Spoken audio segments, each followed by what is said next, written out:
Train से रमेश जब station पर उतरा तब रात के लगभग 8 बज रहे थे। स्टेशन के बाहर घना अंधेरा था। एक चाय वाला स्टेशन पर चाय बेच रहा था। ये चाय चाय। चाचा सुनिए। हाँ जी, चाय पियेंगे क्या? नहीं नहीं, चाय नहीं पीऊंगा अभी। सुनिए ना, यहाँ से रायपुर गांव के पोस्ट ऑफिस तक कैसे जाए? ओ, आप ही नए आए हैं पोस्टमास्टर। यहाँ से तो साहब थोड़ी दूर है वो जगह। आप एक काम कीजिए, स्टेशन से थोड़ा आगे जाते ही एक चाय की दुकान मिलेगी। वही भानु रिक्शा वाला बैठा रहता है, वो वही मिल जाएगा। वो ही ले जाएगा आपको। यहाँ इतनी रात को और तो कुछ नहीं मिलेगा। रमेश ने धन्यवाद देकर चलना शुरू किया। उस चाय की दुकान की रोशनी थोड़ी दूर से दिख रही थी।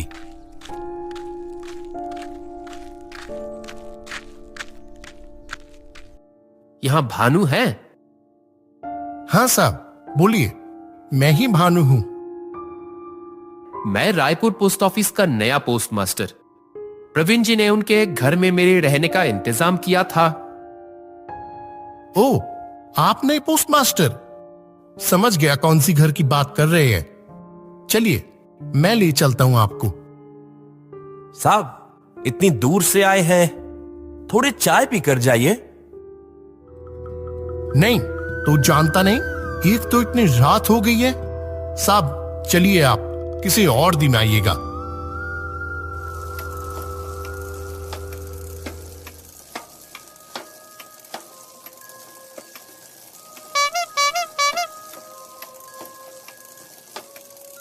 साहब, जहां रहने आए हैं वहां की खबर सब जानते हैं ना? खबर जानूंगा मतलब क्या हुआ है? नहीं, वैसा कुछ नहीं। यहां अकेले रहने आए हैं ना, इसलिए पूछ लिया बस।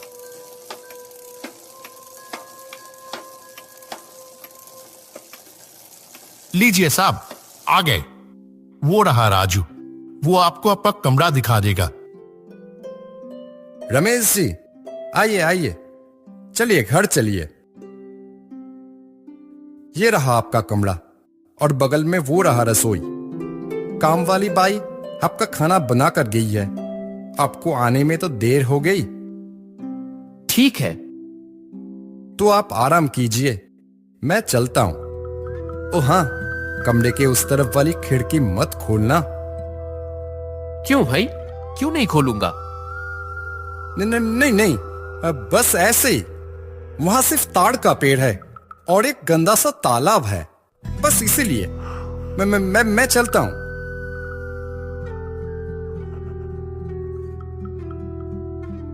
रमेश के मन में थोड़ा संदेह होने लगा। रिक्शा वाले ने भी कुछ जानकर आने को कहा था और अब राजू भी जैसे कुछ छुपा रहा हो। खोलता हूं खिड़की, जो होगा देखा जाएगा। खिड़की खोलते ही ठंडी हवा का एक झोंका कमरे में घुस आया। खिड़की के बाहर ताड़ का जंगल और एक तालाब भी दिखा। खिड़की बंद करके रमेश आके लेट गया। थका हुआ रमेश कुछ ही देर में नींद में डूब गया। तब आंधी रात अचानक एक महिला की रोने की आवाज से उसकी नींद खुल गई। इतनी रात को रोने की आवाज? ये तो खिड़की की तरफ से आ रही है ना? मैंने तो खिड़की बंद कर दी थी, ये खुल कैसे गई?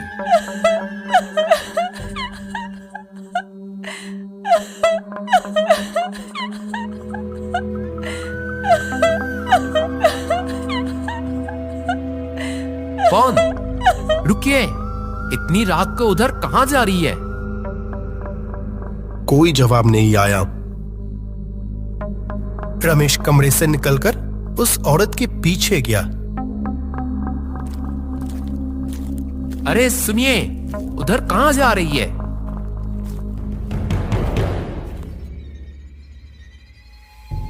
अरे कहां चली गई वो औरत? क्या देखा मैंने? क्या हो रहा है यहाँ? चारों तरफ तब कोई कहीं नहीं था। तो क्या ये मेरा भ्रम था या सच में वहां कुछ? हिम्मत करके रमेश तालाब की तरफ गया, लेकिन जब वो तालाब के बिल्कुल पास पहुंच गया तो उसे लगा जैसे वहां कोई है। इतना ही नहीं, आसपास जैसे किसी रहस्यमयी चीज का अनुभव होने लगा उसको। उसे लगा अब उसका यहां रुकना ठीक नहीं। जल्दी से वो वहां से वापस चल पड़ा। क्या देखा मैंने वहां? गांव का कोई जरूर जानता होगा ये, और राजू या वो रिक्शा वाला, वो भी जरूर जानते होंगे कि यहां कुछ रहस्य है।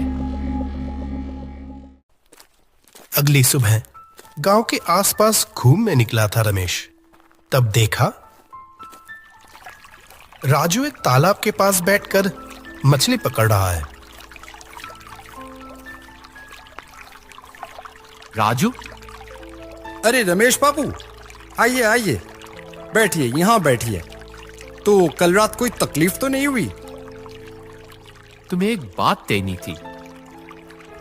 हाँ बताइए ना, क्या बात है?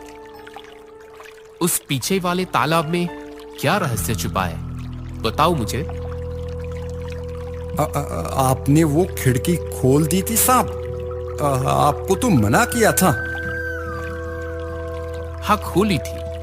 आंधी रात को वहां एक सफेद साड़ी पहनी औरत दिखी, लेकिन पास जाते ही जैसे वो गायब हो गई।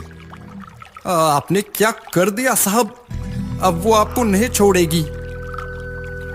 नहीं छोड़ेगी मतलब? कौन है वो और हुआ क्या है, बताओ मुझे। तो सुनिए, वो झेल गांव की पितृहीन लड़की कमला, उसका इस गांव में शादी हुई थी। कुछ दिन बाद उसकी मां भी मर गई। शादी के बाद वो सुखी नहीं थी। ससुराल वाले बहुत अत्याचार करते थे। फिर एक दिन कहते हैं कि उसने तालाब में डूबकर आत्महत्या कर ली। उसके बाद से ही उस तालाब के किनारे भूतिया तांडव शुरू हो गया। बहुत लोगों ने कमला को उस तालाब के किनारे बैठा देखा है। तब से उस तालाब में कोई नहीं जागा साहब, और ससुराल वाले तो पहले ही गांव छोड़कर चले गए थे।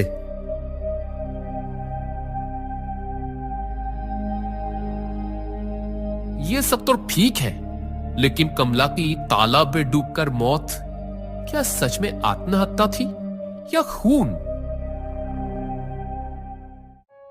उसी समय अचानक रोने की आवाज और नुपुर की ध्वनि सुनाई दी।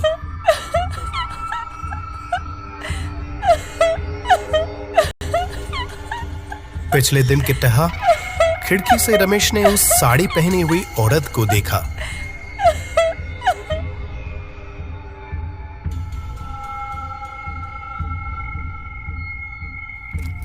सुनिए, क्या हुआ है? आप क्यों रो रही हैं? रमेश की बात सुनकर वो औरत पीछे मुड़ी। क्या भयानक चेहरा था।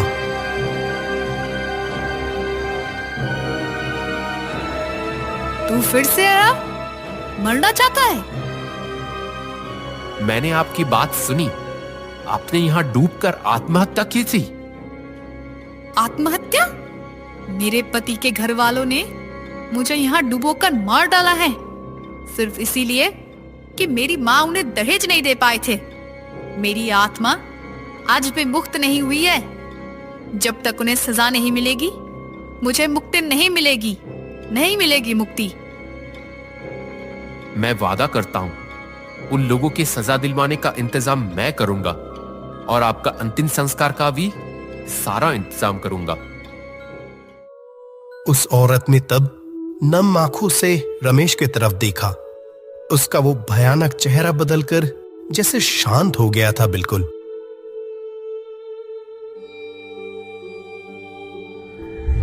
फिर धीरे धीरे वो कहीं गायब हो गई। अगले दिन सुबह सारे गांव वाले उस तालाब के किनारे इकट्ठे हुए। रमेश की बात अनुसार एक आदमी पानी में उतरकर कुछ कंकाल निकाल लाया। ये उस बेचारी कमला का कंकाल। बेचारी को मरकर भी शांति नहीं मिली। उस दिन